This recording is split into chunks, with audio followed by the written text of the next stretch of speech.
baby, since we've been together. If you've ever heard one R&B song and instantly got teleported back to a slow dance, a heartbreak, a first kiss, or that one night you'll never admit you still think about, this video is for you. Because today we're counting down 15 R&B and soul songs we'll never forget. The records that didn't just top charts, they moved culture, saved relationships, ended relationships, and turned regular rooms into movie scenes.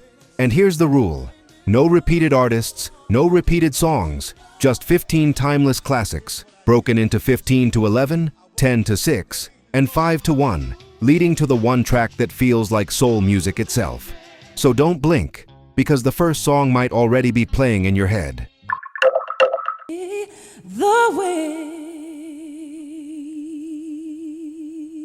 I don't care how tough you think you are. This song has a way of catching you off guard.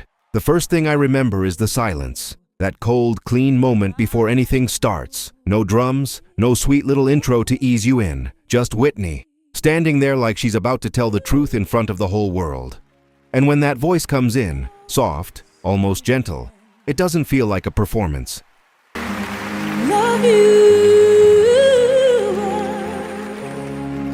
It feels like somebody choosing their words carefully because they know what they're about to say is going to change everything. Back then, you didn't discover this song. It discovered you.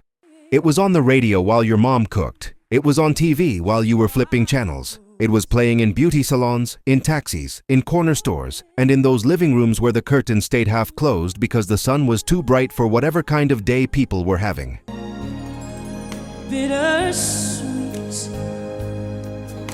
People didn't just sing it, they held on to it. Like the song had something inside it that could help you survive a goodbye. And here's what made it feel so huge. Whitney didn't sing it like a love song. She sang it like a decision. Because that's what the lyric really is. It's not begging. It's not bargaining. It's not, please don't leave. It's, I'm leaving. And I'm still loving you while I do it. That is a grown kind of pain. So goodbye. That's the kind of line you understand more the older you get, because life teaches you that sometimes love isn't enough to keep people together, but it can still be real. It can still be the deepest thing in the room. If this song just hits you in that quiet place, don't let this moment be a one-time thing. Subscribe to Demo. We're building a home for real R&B and soul, the kind that heals, the kind that tells the truth. Hit subscribe and come back whenever you need a song that understands you. And we were made in his image, then call us by our name. If Whitney was the big dramatic goodbye that shook the whole world, On and On was the late night conversation that changed your whole way of thinking. I remember when this sound started bubbling up in the mid-90s, you could feel it before you could explain it. The radio was full of shiny R&B, tight vocals, clean drums, big hooks, and then suddenly here comes Erykah Badu, sounding like she stepped out of another dimension.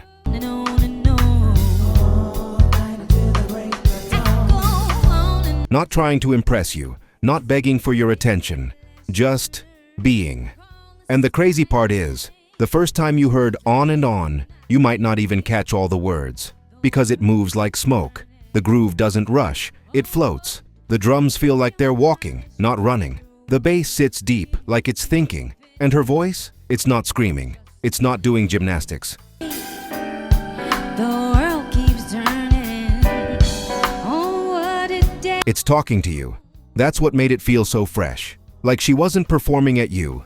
She was sitting right next to you, telling you something you needed to hear, even if it wasn't what you wanted to hear. And the lyrics. Man. This wasn't the usual "Baby, I miss you" or "Come back to me" type of record. This was philosophy with a head nod. Believe in God, but they fear me. Oh. This was soul music that made you rewind a line and go, wait, what did she just say? People started quoting it like it was scripture from a cool older cousin.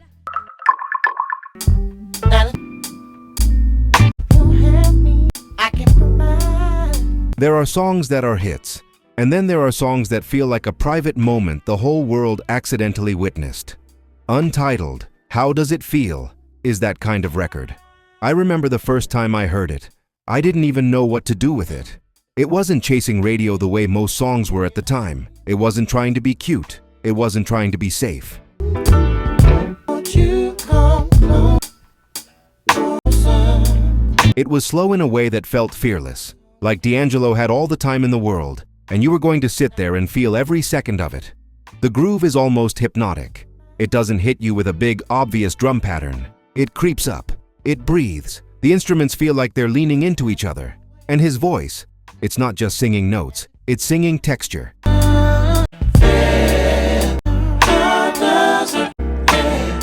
You can hear the air in it. You can hear the heat in it. You can hear the sweat in it. This is grown music. Not grown as in old. Grown as in honest. And the way the song builds is pure tension. It's like someone inching closer, not rushing, letting the room warm up until everything feels too close to ignore. He repeats phrases, but it doesn't feel lazy. It feels like obsession.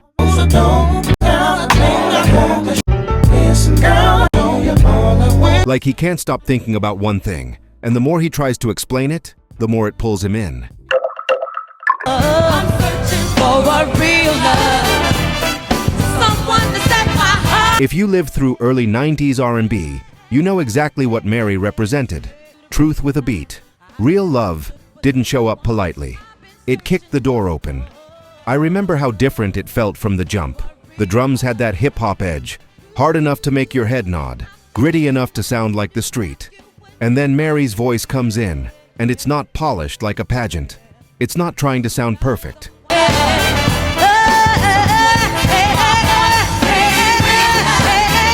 It's trying to sound real, and that's why it worked.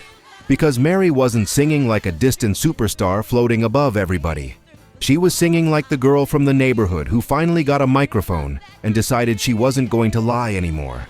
She sounded like she'd been through something, like she had cried, argued, forgiven, taken somebody back, regretted it, and still woke up the next day looking for love anyway. Just a question in my mind, but it seems that I was wrong and I said wrong. Real Love is a simple title, but it's a heavy demand. Not some love, not when it's convenient, not love when I'm feeling cute. Real love, the kind that shows up when your hair isn't done, when your money is funny, when your heart is tired, when your pride is bruised. And that's the key. Mary turned R&B into a mirror.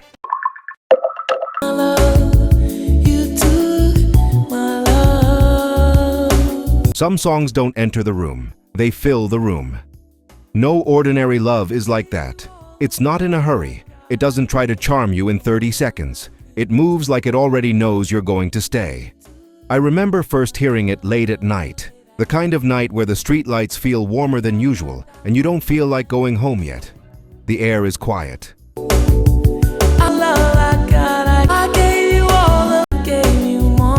And then that bass line comes in. Deep, steady, calm like a slow heartbeat. And Sade's voice.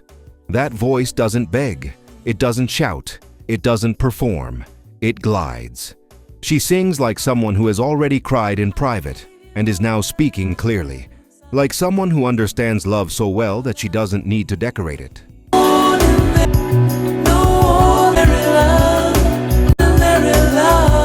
She can just tell you what it is, what it costs, and what it does to a person. The genius of No Ordinary Love is how it balances control and desperation. Never leave, 'cause I believe I'm... The first time I heard Sweet Love, I remember thinking, oh, this isn't for kids. Not because it was dirty, not because it was loud. It was the opposite. It was grown because it was calm. It sounded like a light turned down low on purpose, like somebody finally got tired of all the noise and decided to say something real, without screaming. Back in the mid-'80s, you could feel R&B splitting into different lanes. You need just trust. You still had dance records, you still had big pop crossovers, but there was this other lane that lived at night. The radio stations knew it too. After a certain hour, the DJs stopped trying to hype you up and started trying to hold you. That's where Anita Baker lived. And Sweet Love didn't just enter that lane, it became one of the songs that defined it. What hit me first was her voice. Anita didn't sing like she was trying to prove she could sing.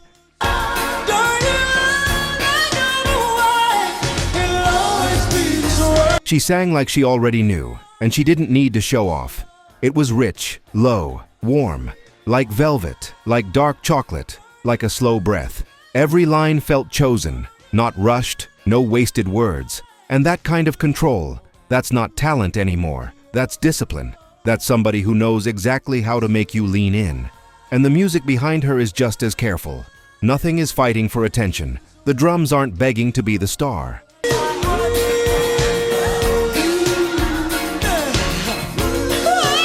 The instruments don't clutter the room.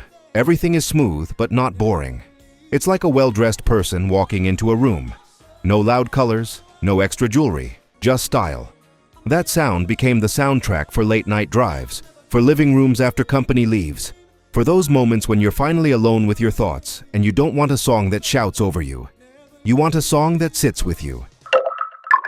It's 'cause I'm always thinking of, I still remember in the If Anita was the late-night candlelight, Luther was the bright smile that pulls you back onto the dance floor. I still remember how Never Too Much felt when it first hit. It had this clean, happy momentum, like the city moving, like summer air coming through an open car window. And the thing is, Luther's voice was already a legend in the background before he became the main event.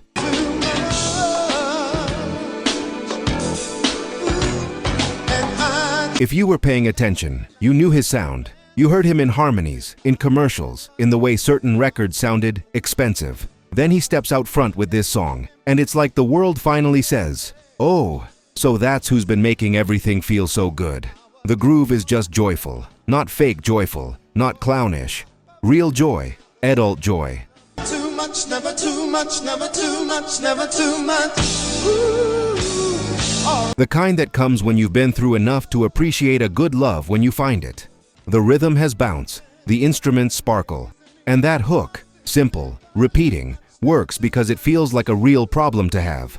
Loving somebody so much it starts to feel like too much for your own body to hold. And Luther's voice on this track is the definition of effortless. He's not pushing. Ooh-wee. Yeah, yeah. He's not forcing. He glides right on top of the beat like it was built for him. He sings with a smile you can hear, but he also sings with precision. Every run is clean. Every note lands where it's supposed to land. Even when he's having fun, you can tell this is a craftsman. This is somebody who rehearsed until the joy sounded natural. Keep you here or laying next to me. Between the Sheets didn't need to announce itself. It didn't have to kick the door. It just slid into the room like it belonged there. Because it did. In the early 80s, R&B was changing texture. You started hearing more synths, more polished grooves, more of that smooth nighttime shine. And the Isley Brothers, already legends by then, proved something important. Real soul doesn't age out. Real soul adapts. It learns new clothes.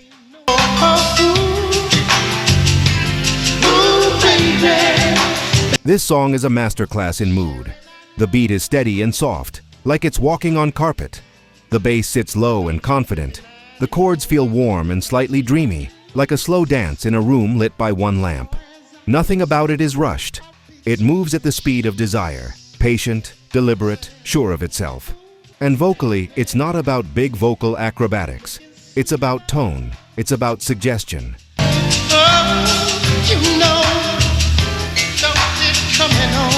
What made Between the Sheets unforgettable wasn't only that it was sensual. Plenty of songs are sensual.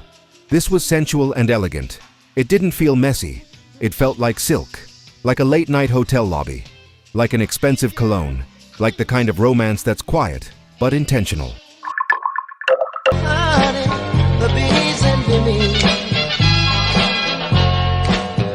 Some songs don't belong to one person or one couple. They belong to everybody. That's My Girl. I wasn't around in 1964 like that, but I grew up in the shadow of it, because songs like this don't just play on the radio for a year and disappear. They get passed down. They become family music. They live in cookouts and wedding videos and old photo albums.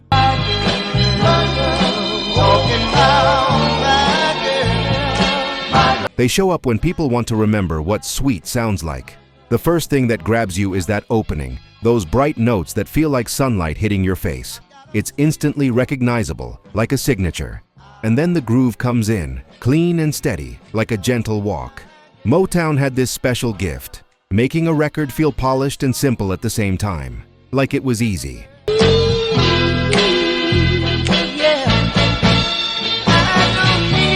Like anybody could have made it, until you realize nobody else did. And the vocals are pure charm. Not aggressive, not trying to dominate, just warm, confident affection. The song doesn't talk about love like it's a battlefield. It talks about love like it's a safe place. Like when life is hard, there's still one person that makes it feel lighter. That's why it hits across generations.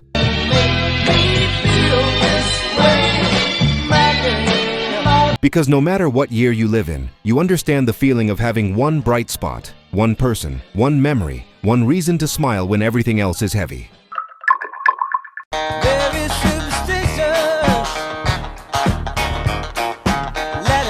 When Superstition comes on, your body reacts before your brain does. That riff hits, and it's like a switch flips. You don't decide to move, you just start moving. It's one of the nastiest, funkiest openings ever recorded. And the wild part is, it still sounds dangerous today. Like it's alive, like it's about to jump out of the speakers. I remember the first time I really noticed it.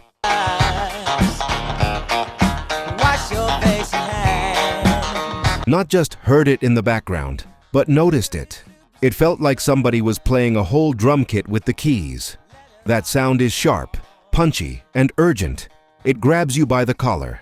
And then the beat comes in, locked tight, like a machine with soul. Stevie was in a special kind of creative storm in the early 70s. You could feel artists pushing past the old rules, wanting more control, more freedom, more space to say grown things.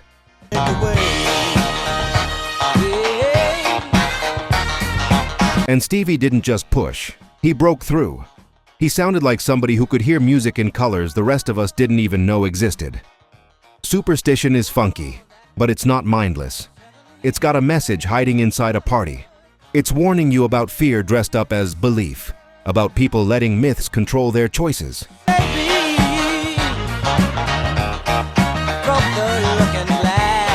And what made it powerful is how it delivered that warning without turning into a lecture. The groove is so hard you'll dance to the lesson. That's genius. Ain't no sunshine when you... Some songs don't feel like they were written in a studio. They feel like they were written in somebody's kitchen at night, staring at a wall, trying to act normal while their whole chest is collapsing. That's Ain't No Sunshine. The first time I truly heard it, like really heard it, I remember how small it sounded in the best way. No big band trying to impress you, no fancy tricks.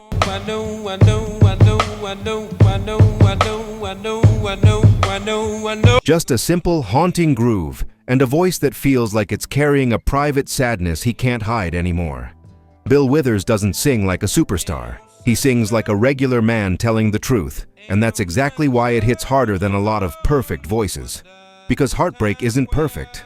Heartbreak is quiet. It's repetitive. It's you thinking the same thought over and over again, because your mind won't let you move on. Sunshine when she's gone, and this house just ain't no home. And that's what the song captures better than almost anything. The way absence becomes a presence. The way someone leaving doesn't make the room empty, it makes it heavy. Then comes the part everybody knows. The I know, I know, I know part. People joke about it now, like it's just a catchy hook. Anytime she go. But when you're living through a real goodbye, that section doesn't sound like a hook. It sounds like the moment you stop pretending you're okay. It sounds like a person stuck in a loop, like he's trying to talk himself out of it, but he can't. Like he keeps saying I know because he knows the truth, and the truth hurts too much to say plainly. Sitting on the dock of the bay. This song feels like the sound of a man taking a deep breath after the world has tired him out. I remember the first time I heard it and realized it wasn't like most soul records from that era. It didn't feel like a church stomp or a dance floor burner. It felt reflective, like someone staring at water and trying to understand their own life. That gentle guitar. I'm sitting on the dock of the bay, wasting time. That calm rhythm, the way the song moves like waves, steady, patient. It doesn't rush to entertain you. It invites you to sit down. And Otis's voice is warm, but there's a quiet ache in it. He sounds like he's not just singing to you, he's singing to himself, trying to make peace with something. The words are simple. He's watching the tide roll away. He's sitting. He's thinking. This loneliness won't leave me alone. Listen to that. He's not trying to win, love, or chase a dream in that moment. He's just trying to find a place inside himself where he can breathe. Now, here's what makes it even heavier when you really know the story around it. This song became tied to a sense of loss in the culture because Otis was gone too soon. And when you listen back, it can feel like he's already halfway out of the room. Sitting on a darker bay, wasting time. Like the song is a goodbye he didn't know he was leaving. That whistle at the end, it sounds casual, but it sticks with you like a ghost, like unfinished thoughts, like a man who had more to say but ran out of time.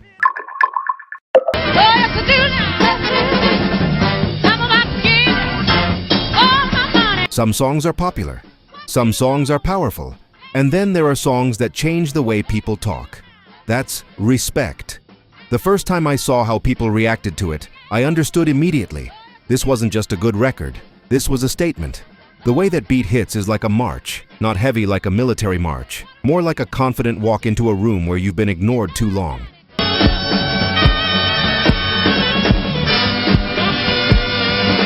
Then Aretha comes in, and it's not soft, it's not shy, it's not please, it's a demand. But it's a demand with style. Because Aretha didn't just want respect, she made it sound like she deserved it, like the conversation was already over, and she was simply collecting what was owed. And that's why the song exploded the way it did.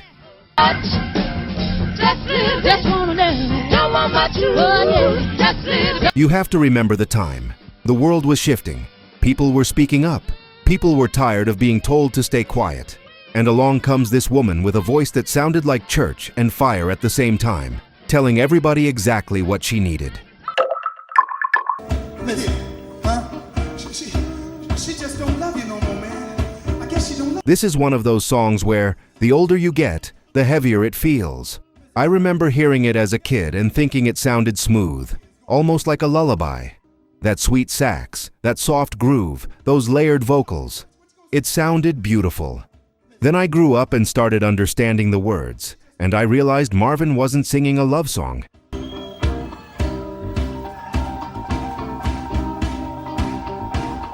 He was singing a question the world still hasn't answered. What's going on feels like Marvin standing in the middle of chaos and choosing not to scream, choosing to speak, choosing to ask calmly why we keep hurting each other, why we keep fighting, why we keep acting like pain is normal. That calm tone is what makes it so powerful. Because it's not a rant, it's not a lecture.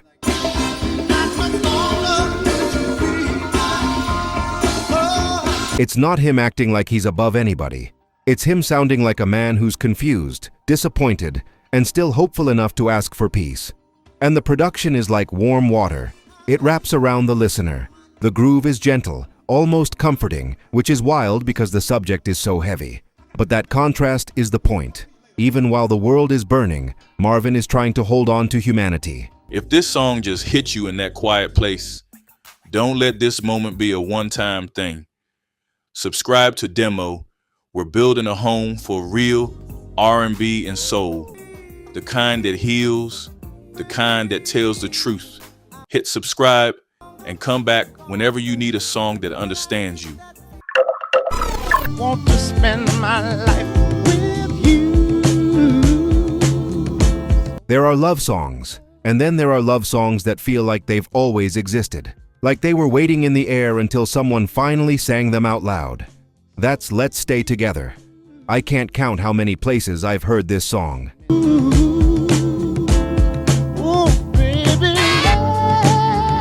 It's one of those records that's always been around. At weddings, on Sunday mornings, in old movies, in car rides with parents, in slow dances at family parties where people suddenly get quiet and sentimental.